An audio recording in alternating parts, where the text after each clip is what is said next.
Hello everyone, my name is Sweety Badaliya and welcome to SB Academy classes. तो अभी तक हमने स्ट्रक्चर ऑफ एटम के दो लेक्चर्स पढ़े हैं, जिसमें सबसे पहले वीडियो में मैंने डिस्कस किया था डिस्कवरी ऑफ इलेक्ट्रॉन।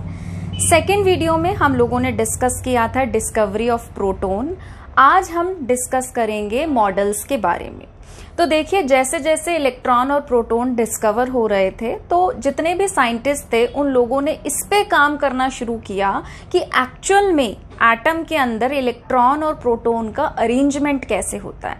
तो सबसे पहले जे थॉमसन, जो कि एक साइंटिस्ट थे, उन्होंने एक मॉडल दिया, ठीक है, जिसको हम बोलते हैं थॉमसन मॉडल ऑफ एटम। इस मॉडल में उन्होंने क्या कहा कि हम एटम को एक स्फीयर की तरह कंसीडर करते हैं। क्या कहा इन्होंने कि एटम जो है वो एक स्फीयर की तरह है और उस स्फीयर के अंदर जो पॉजिटिव चार्ज है वो फैला हुआ है, ठीक है। मतलब अगर मैं ब्लैक वाले को पॉजिटिव चार्ज दिखा रही हूं तो ये पूरा का पूरा पॉजिटिव चार्ज उसके अंदर फैला हुआ है। और फिर उन्होंने क्या कहा कि इस जो कि ये पॉजिटिव चार्ज जो कि यूनिफॉर्मली डिस्ट्रीब्यूटेड है इस स्फीयर के अंदर, ठीक है, एटम के अंदर, उन्होंने कहा कि जो इलेक्ट्रॉन्स हैं, जो नेगेटिव चार्ज है, वो इसके अंदर एम्बेडेड हैं, धसे हुए से हैं। और पॉजिटिव चार्ज और नेगेटिव चार्ज एक दूसरे को क्या कर रहा है, न्यूट्रल। तो सबसे पहला कॉन्सेप्ट तो इन्होंने क्या बोला कि भाई जो हमारा एटम है वो एटम हमारा एक स्फीयर की तरह है। उस स्फीयर के अंदर जो पॉजिटिव चार्ज है वो यूनिफॉर्मली डिस्ट्रीब्यूटेड है। पॉजिटिव चार्ज कैसा है, यूनिफॉर्मली डिस्ट्रीब्यूटेड। और उस पॉजिटिव चार्ज के अंदर, ठीक है, जो हमारे नेगेटिव चार्ज है, मतलब कि इलेक्ट्रॉन, वो धसे हुए हैं, एम्बेडेड हैं, ठीक है। अब देखिए, पॉजिटिव फैला हुआ है यूनिफॉर्मली, नेगेटिव भी है। पॉजिटिव नेगेटिव एक दूसरे को क्या कर रहे हैं, न्यूट्रलाइज कर रहे हैं।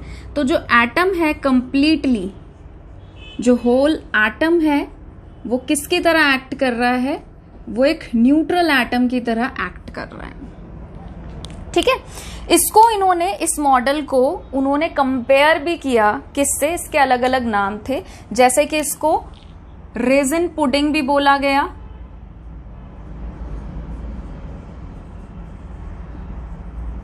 ठीक है। वाटरमेलन से भी इसको कंपेयर किया गया। वाटरमेलन देखा है ना, तरबूज, तरबूज का जो लाल पार्ट होता है, रेड पार्ट होता है, उन्होंने कहा कि वो पॉजिटिव है। और उस तरबूज के अंदर जो तरबूज के सीड्स होते हैं, जो बीज होते हैं, उन्होंने कहा कि वो इलेक्ट्रॉन है।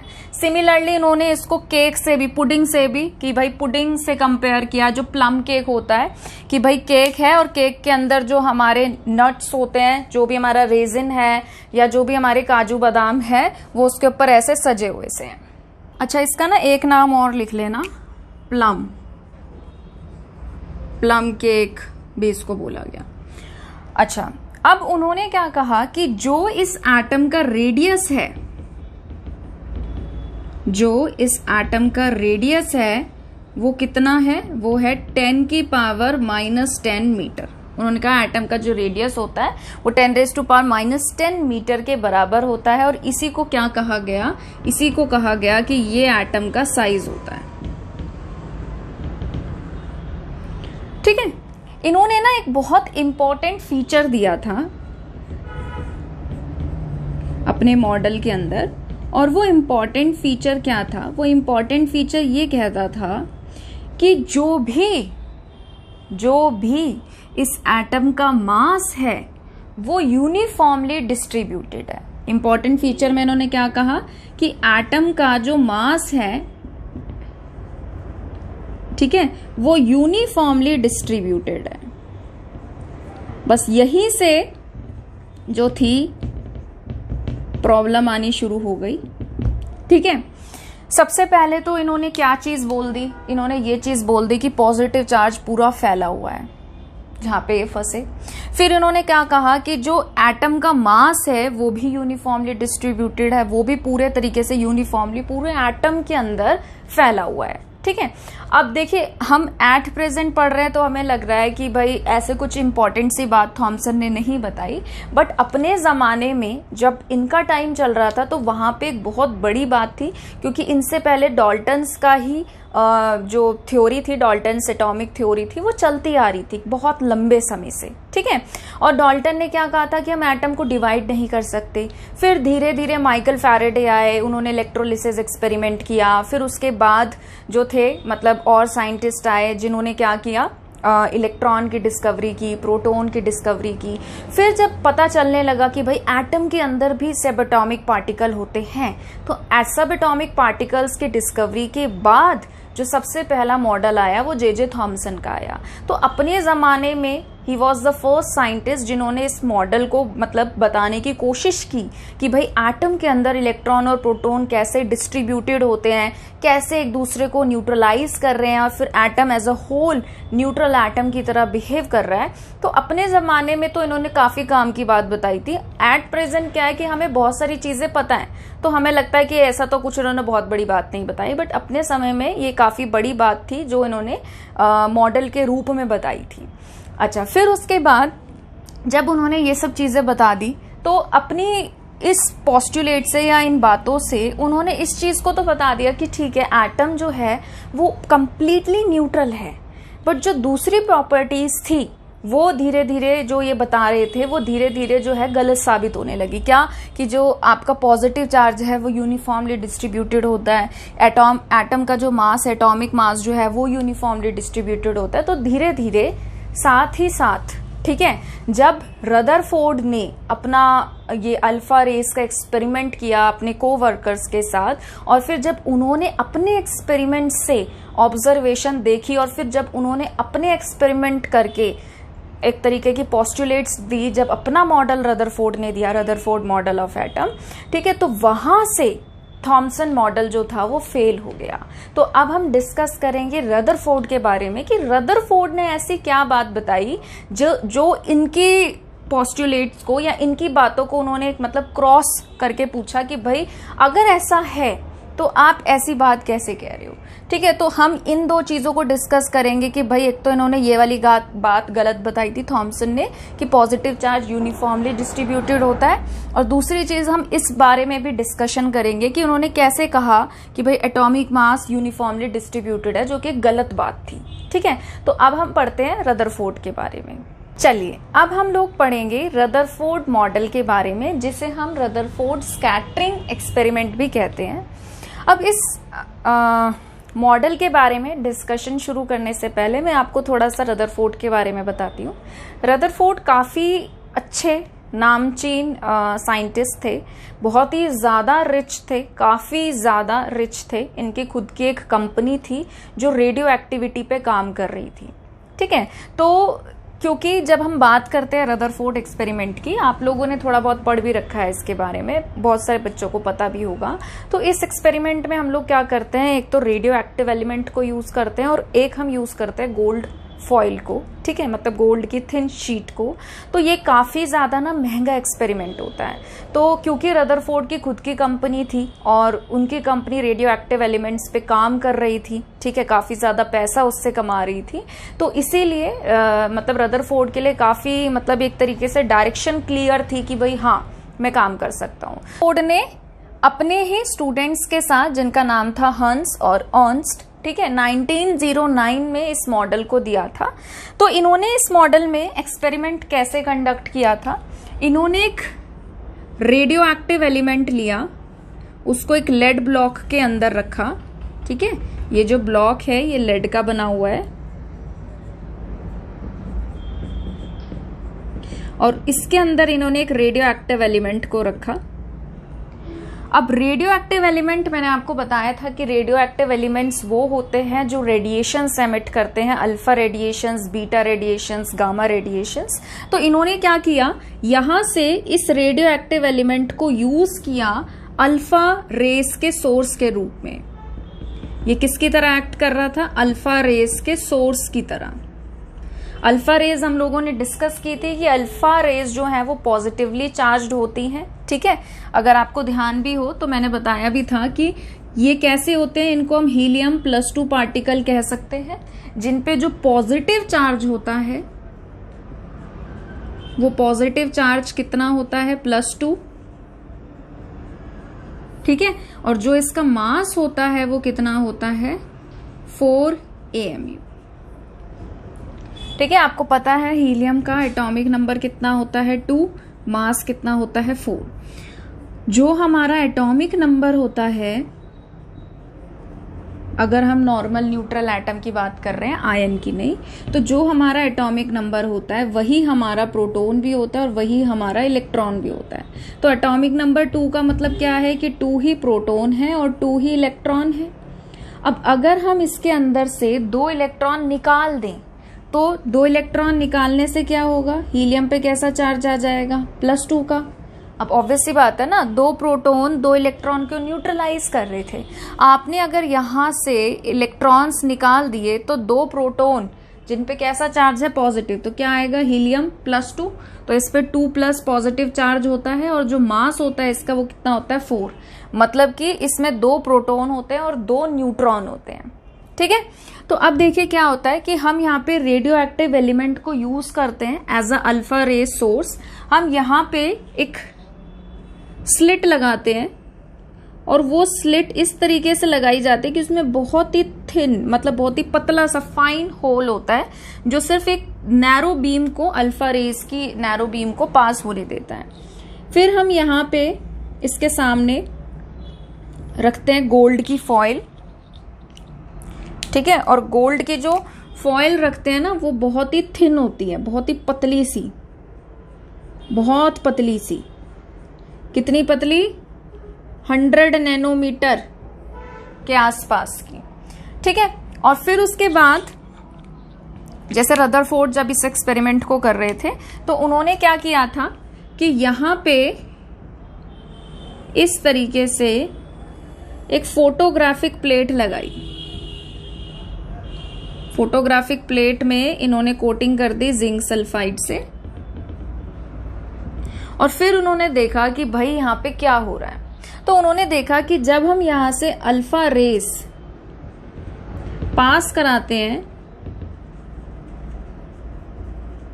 फोटोग्राफिक प्लेट, ठीक है, और ये क्या है, ये गोल्ड फॉइल है, बहुत ही थिन सी होती है। तो उन्होंने क्या देखा कि जब वो यहां से अल्फा रेस पास कराते थे तो बहुत सारी रेस जो है अल्फा की वो पास हो जाती थी, ठीक है, और पास हो जाती थी। और जब वो इस फोटोग्राफिक प्लेट पे गिरती थी, आपको पता है अगर जो रेज है, जो लाइट है, जो एनर्जी है, वो फोटोग्राफिक प्लेट पे जब गिरती है तो सिंटिलेशन होता है। क्या होता है, सिंटिलेशन। सिंटिलेशन प्रोसेस हम किसको कहते हैं, मतलब चमकना, एक तरीके से स्पार्क ऑफ रेडिएशन। तो जैसे ही ये रेस जब इस गोल्ड फॉइल से जाती थी तो वो क्या देखते थे कि बहुत सारी रेडिएशंस जो हैं वो डायरेक्टली पास हो जाती थी। कितनी ज्यादा, मतलब अप्रोक्सीमेटली लगा लो 99%। और एक चीज का मैं आपको बात बताती हूँ, देखो अभी तो हम ना बिल्कुल एकदम कंक्लूजन पढ़ रहे हैं कि भाई रदरफोर्ड ने ऐसे ऐसे किया। यहां तक पहुंचने के लिए ना उनको बहुत सारे नंबर ऑफ एक्सपेरिमेंट्स करने पड़े थे। और ऐसा नहीं है कि उन्होंने हमेशा मतलब एक ही सोर्स लिया, मतलब जैसे यहाँ पे रेडियो एक्टिव एलिमेंट जो लिया वो एक लिया, ठीक है, और मतलब इसके अलावा उन्होंने एक्सपेरिमेंट्स नहीं किए। उन्होंने बहुत सारे एक्सपेरिमेंट्स किए थे, काफी ज्यादा एक्सपेरिमेंट्स किए थे। उसके बाद जो कंक्लूजन है वो हम पढ़ते हैं, ठीक है। तो ऐसा नहीं है कि एक बार रैंडमली किया और सब कुछ हो गया, ऐसा नहीं था।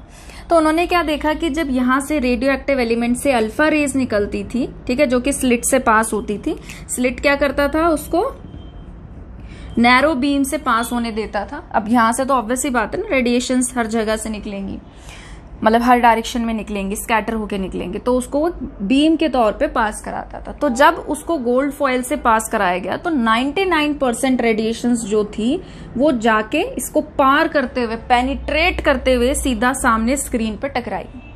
फिर उन्होंने देखा कि बहुत ही कम रेज ऐसी थी जो स्मॉल एंगल्स पे डेविएट हुई, जो कैसे डेविएट हुई, बहुत ही स्मॉल एंगल्स पर, बहुत ही कम। फिर उसके बाद इन्होंने तीसरी जो थी, यहां पे मैं लिख देती हूं, स्मॉल एंगल डेविएशन। फिर उन्होंने क्या देखा कि बहुत ही कम रेज ऐसी थी जो बहुत ही लार्ज एंगल पर डिफ्लेक्ट हुई, या तो 90 डिग्री पे या फिर 180 डिग्री पे। Large deflection at 90 degree and 180 degree. उन्होंने क्या देखा कि बहुत ही कम रेज ऐसी थी जो 90 डिग्री पे डिफ्लेक्ट हुई और 180 डिग्री पे डिफ्लेक्ट हुई। 180 डिग्री का मतलब क्या है कि रेज अगर ऐसे जा रही हैं तो वापस भी आ रही है। अब आप सोचोगे कि वापस आ रही है तो वापस आ रही वाली रेज का कैसे पता चला, ये तो चलो स्क्रीन पे टकरा रही थी। तो इन्होंने क्या किया था, पीछे भी इन्होंने क्या किया था, एक स्क्रीन लगा के रखी थी। तो वो जब भी रेज 180 डिग्री पे बैक करती थी और वो स्क्रीन पे गिरती थी तो पता चलता था कि हाँ पीछे भी कोई आ रही है। अब जो पीछे आती थी या लार्ज डिफ्लेक्शन शो करती थी वो इतनी कम होती थी कि मान लो कि अगर 20,000 रेस पास कराई हैं तो 20,000 में से कोई एक होगी जो लार्ज डिफ्लेक्शन शो करेगी या फिर वापस बैक बाउंस करेगी। ठीक है, तो यहां से उन्होंने क्या क्या चीजें कंक्लूड की या क्या क्या चीजें समझी। रदरफोर्ड से पहले आ गया था थॉमसन, और थॉमसन ने क्या कहा था कि एटम जो है हमारा वो एक स्फीयर है और उस स्फीयर में पॉजिटिव चार्ज यूनिफॉर्मली डिस्ट्रीब्यूटेड है, मतलब पूरा फैला हुआ है पॉजिटिव चार्ज, उसके बीच बीच में इलेक्ट्रॉन्स जो हैं वो धसे हुए हैं। तो रदरफोर्ड ने क्वेश्चन पूछा कि बताओ अगर सच्ची में ऐसा है कि भाई आपका एटम है और एटम के अंदर ऐसे पॉजिटिव चार्ज जो है वो पूरा का पूरा फैला हुआ है, ऐसे ऐसे पूरा फैला हुआ है। यहाँ पे इन्होंने क्या लिया, गोल्ड की फॉइल। गोल्ड की फॉइल यानी कि मेटल की शीट जो ले रहे हैं उसमें तो एटम्स ऐसे होंगे ना एक दूसरे से, शीट तो बनी रही है एटम से। ठीक है, तो कहने का मतलब ये है कि अगर यहाँ पे uniformly according to Thomson uniformly अगर पॉजिटिव चार्ज है और हम, रदरफोर्ड ने कहा, और हम अगर यहाँ से अल्फा रेस पास करा रहे हैं, अल्फा रेस जो कि खुद ही क्या है पॉजिटिवली चार्ज है, तो भैया वो पास कैसे हो रही है, ये पॉजिटिव रेस इस पॉजिटिव चार्ज से जो कि पूरे अच्छे से फैला हुआ है ये टकरा के वापस क्यों नहीं आ रही। और अगर हम टकराने की बात करें तो हमारी तो 20,000 रेज हैं, 20,000 रेज में से कोई इकलौती है, सिंगल रेज है जो वापस आती है। और आप तो कह रहे हो कि पॉजिटिव चार्ज पूरा अच्छे से फैला हुआ है और हमारी तो 99% रेडिएशन है जो इस पॉजिटिव चार्ज को पार करते हुए जा रही है, मतलब पीछे स्क्रीन पे फॉल कर रही है, सेंटिलेशन प्रोसेस, सेंटिलेशन प्रोड्यूस कर रही है। कैसे हो रहा है ये? तो यहां से इस चीज को जनरलाइज किया गया, समझा गया कि भाई ऐसा नहीं है। जो थॉमसन ने कहा कि भाई पॉजिटिव चार्ज यूनिफॉर्मली डिस्ट्रीब्यूटेड होता है, ये गलत है। पॉजिटिव चार्ज यूनिफॉर्मली डिस्ट्रीब्यूटेड नहीं होता है। यहां से एक चीज पता चली। ठीक है, तो ये कैसे पता चला कि भाई यूनिफॉर्मली डिस्ट्रीब्यूटेड नहीं होता, क्योंकि खुद ही पॉजिटिव चार्ज की रेडिएशंस जो है 99% पास हो जाती हैं। ठीक है, अब उसके बाद सेकेंड ऑब्जर्वेशन इन्होंने क्या देखी थी कि भाई कुछ हमारी रेज जो होती है बहुत ही कम रेज ऐसी होती हैं जो स्मॉल एंगल पे डेविएट करती हैं। अब स्मॉल एंगल पे डेविएट करती हैं तो यहां से किस चीज का कंक्लूजन निकाला गया, मतलब उन्होंने क्या सोचा कि अगर पॉजिटिव रेडिएशंस, जैसे ये एटम है तो बहुत सारी रेडिएशंस तो पार ही हो रही है 99%, कुछ है हमारी जो क्या कर रही है, स्मॉल एंगल से डिफ्लेक्ट कर रही है। तो उन स्मॉल एंगल्स के लिए क्या बोला गया कि वो जो स्मॉल एंगल्स पे डिफ्लेक्ट कर रही हैं वो इस चीज को शो कर रहा है या वो इस चीज को दर्शा रहा है कि ये जो पॉजिटिव चार्ज हैं ये खुद किसी पॉजिटिव चीज से होकर गुजरी हैं। आप सभी को पता है ना, न्यूक्लियस के अंदर दो चीजें होती हैं, प्रोटॉन एंड न्यूट्रॉन। प्रोटॉन पे पॉजिटिव चार्ज होता है, न्यूट्रॉन पे कोई चार्ज नहीं होता। तो न्यूक्लियस जो है वो ओवरऑल कैसा रहता है, पॉजिटिवली चार्ज रहता है ड्यू टू प्रोटॉन्स। ये बात पता है ना सभी को। तो अब इन्होंने कहा कि कुछ रेज जो है वो स्मॉल एंगल पे डिफ्लेक्ट कर रही है, तो स्मॉल एंगल्स पे कौन सी रेज हैं जो डिफ्लेक्शन शो कर रही है। ऑब्वियस सी बात है, स्मॉल मतलब जो भी हमारा स्मॉल डेविएशन रेडिएशन शो कर रही हैं वो पक्का किसी पॉजिटिव चार्ज के पास से होके गुजरी हैं, पास से, कि भाई ये अगर न्यूक्लियस है तो इसके पास से होके गुजरी है, और उस पॉजिटिव रिपल्शन की वजह से, सेम चार्ज एक दूसरे को रिपेल करता है, तो पॉजिटिव की रिपल्शन की वजह से उनमें क्या हो गया, उनमें स्मॉल एंगल पे डिफ्लेक्शन हो गया, गुजरी है, टकराई नहीं है। ठीक है, अब फिर उन्होंने क्या देखा कि बहुत बहुत बहुत कम रेज ऐसी हैं, 20,000 में से कोई इकलौती सिंगल ऐसी रेज है जो जाती है और जाके टकरा के वापस आती है या बहुत लार्ज एंगल पर डिफ्लेक्ट करती है। तो यहां से उन्हें किस चीज का अंदाजा हुआ कि अगर कोई रेडिएशन आ रही है पॉजिटिव चार्ज की और अगर वो सीधा टक्कर मारती है पॉजिटिव चार्ज से ही, तो ही या तो वो वापस जाती है या वो बहुत लार्ज एंगल पे एकदम से कोलिजन हो रहा है और कोलिजन होके एकदम से दूसरी डायरेक्शन में लार्ज एंगल पर डेविएट कर रही है। तो उन्होंने इस बात से क्या समझा कि जो थॉमसन कह रहा था कि पॉजिटिव चार्ज फैला हुआ है, ऐसा नहीं है। जो पॉजिटिव चार्ज है वो फैला नहीं हुआ है, वो पॉजिटिव चार्ज एटम के अंदर ही है, पर बहुत ही सेंटर में, बहुत ही छोटे अमाउंट में है, बहुत ज्यादा नहीं है। वो क्या है, बहुत ही छोटे अमाउंट में है, और इतने छोटे अमाउंट में है कि जो भी उसके ऊपर चार्ज है वो बहुत हैवी पॉजिटिव है।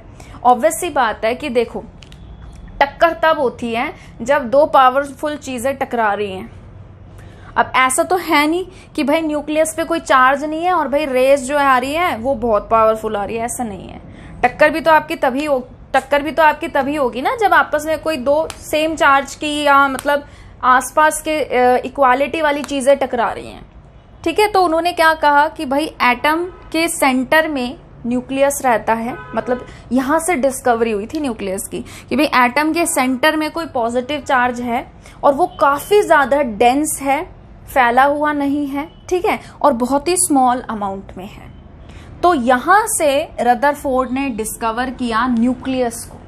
ठीक है, अगर आप कभी देखोगे भी तो जो डिस्कवरी जो जाती है ना कि न्यूक्लियस की डिस्कवरी किसने की, तो वो उसका श्रेय जाता है रदरफोर्ड को, कि रदरफोर्ड ने बताया था कि एटम के सेंटर में कोई ऐसी चीज होती है जिसपे पॉजिटिव चार्ज होता है और उसको नाम दिया गया न्यूक्लियस। इसके अलावा बाकी मतलब इस छोटे से पार्ट को अगर हम हटा दें तो बाकी जो एटम के अंदर का जो स्पेस है, जो जगह है, वो खाली है, वो एम्प्टी है।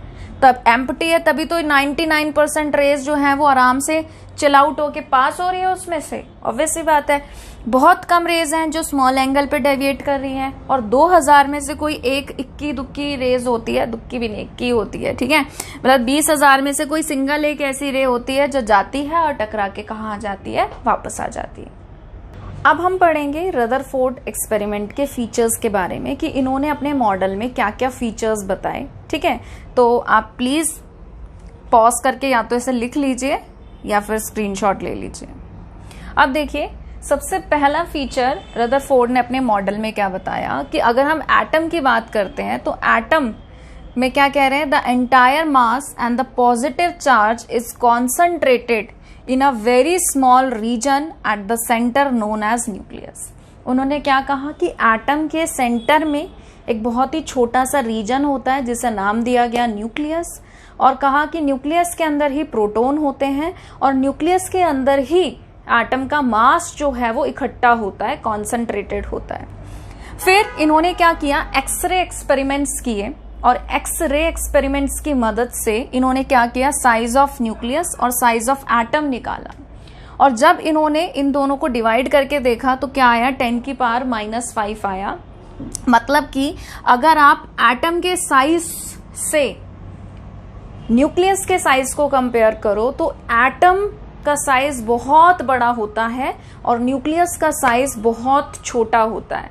एनसीईआरटी बुक में आपको एग्जाम्पल के तरीके से ये समझा रखा है कि अगर आप क्रिकेट की बॉल को न्यूक्लियस समझ रहे हो तो जो आपका क्रिकेट का ग्राउंड है जो कि 5 किलोमीटर तक फैला हुआ है, वो आपको एटम मानना पड़ेगा। तो आप समझ रहे हो कि अगर 5 किलोमीटर वाले ग्राउंड को चारों तरफ से अगर आप उसको एटम मान रहे हो, तो एक क्रिकेट की बॉल जो है वो आपका न्यूक्लियस की तरह बिहेव करेगा। तो एटम के मुकाबले न्यूक्लियस का आप कह सकते हो साइज या न्यूक्लियस का जो वॉल्यूम है वो काफी ज्यादा छोटा होता है, काफी ज्यादा।